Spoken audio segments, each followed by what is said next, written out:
ऊपर वाले ने हम सबको एक अनोखी पहचान दी है इस जीवन में कुछ अनोखा करने के लिए। हर कोई आशा करता है कि उसका जीवन सफल हो और वो उन ऊंचाइयों को छुए जिसकी वो कल्पना करता है। और मैं कुछ अलग नहीं हूं। मेरा सपना था कि मैं एक अभिनेता बनूं।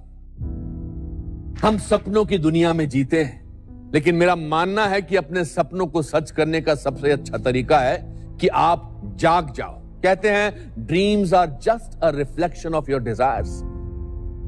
मतलब सपने आपकी इच्छाओं का एक अक्स है, लेकिन आंख खुलते ही आपके सामने वो शक्ति आ जाती है कि आप अपनी इच्छाओं को पूरा कर सके।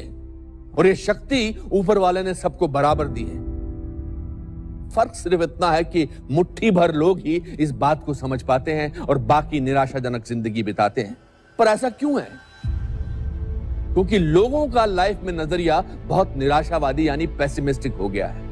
कोई भी अनोखी घटना हमारे लिए एक अपवाद यानी एक्सेप्शन बन जाती है। हम सोचने लगते हैं कि ऐसा कुछ हमारे साथ नहीं हो सकता, और फिर किस्मत पर मटकी फोड़ना तो हमारी खानदानी आदत है। एक छोटे कद का आदमी कभी बास्केटबॉल प्लेयर नहीं बन सकता, शरीर से भारी आदमी डांसर नहीं बन सकता, और एक आम दिखने वाला आदमी कभी अभिनेता नहीं बन सकता। यह है हमारी लाइफ के प्री कंसीव्ड नोशंस। धीरे धीरे हमें अच्छाइयां दिखने बंद हो जाती हैं। हम हर चीज में बुराई ढूंढते हैं। एक खूबसूरत सफेद दीवार पर अगर कोने में काला दाग हो तो हमें वो दाग दिखेगा, सफेद रंग नहीं। याद रखिए कि एक निराशावादी व्यक्ति को हर अवसर में कठिनाई दिखाई देती है, लेकिन एक आशावादी व्यक्ति को हर कठिनाई में अवसर दिखाई देता है।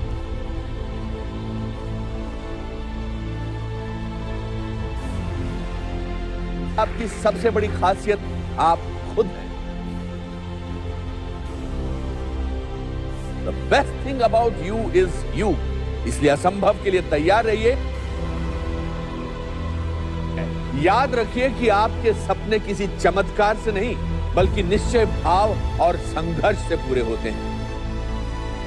हमारी जिंदगी की सोच का दायरा प्री कंसीव नोशन यानी पूर्व कल्पित धारणा से घिरा होता है। माँ बाप जब बच्चों को जिंदगी में कुछ प्रेरणा देना चाहते हैं तो हमेशा किसी साधारण व्यक्ति की सफलता की कहानी सुनाते हैं। बचपन में तो इन कहानियों से मन बहलता है, लेकिन जैसे जैसे हम बड़े होते हैं ये कहानियां हमारे जीवन की प्रेरणा बन जाती हैं और वो शख्सियत बन जाते हैं हमारे आइडल। हम सबके जीवन में एक आइडल होता है जिनके जैसे हम बनना चाहते हैं, वही शोहरत या रुतबा पाना चाहते हैं। लेकिन ज्यादातर लोग इन कहानियों का सिर्फ अंजाम देखते हैं, उसकी शुरुआत नहीं। दुनिया की चकाचौंध में हमें एक कामयाब इंसान का संघर्ष नहीं दिखता। उसके महंगे कपड़ों के नीचे धूप में तपा शरीर नहीं दिखता। जिस मुकाम पर आज वो पहुंचे हैं उस मुकाम का चुकाया मुआवजा नहीं दिखता। तो हर उस व्यक्ति की शुरुआती जिंदगी बहुत साधारण रही। इन्होंने कुछ ऐसे ठोस निर्णय लिए जिनकी वजह से एक कामयाबी की सीढ़ी चढ़ते रहे। ऐसे निर्णय लेने का साहस एक बुलंद रवैये यानी एटीट्यूड से आता है। मेरे पिताजी ज्यादा पढ़े लिखे नहीं थे और ना ही वो अमीर थे, लेकिन अगर कोई मुझसे पूछे कि मेरे जीवन में सबसे प्रभावशाली व्यक्ति कौन है तो मैं अपने पिताजी का नाम दूंगा, क्योंकि मैंने उनके जीवन के संघर्ष से प्रेरणा ली। फिर चाहे वो कश्मीर से निकल के एक नया जीवन बनाने का संघर्ष या परिवार के अच्छे पालन पोषण का। जब मैं फिल्म जगत में अपनी पहचान ढूंढ रहा था तब उनका संघर्ष मेरा आदर्श बना।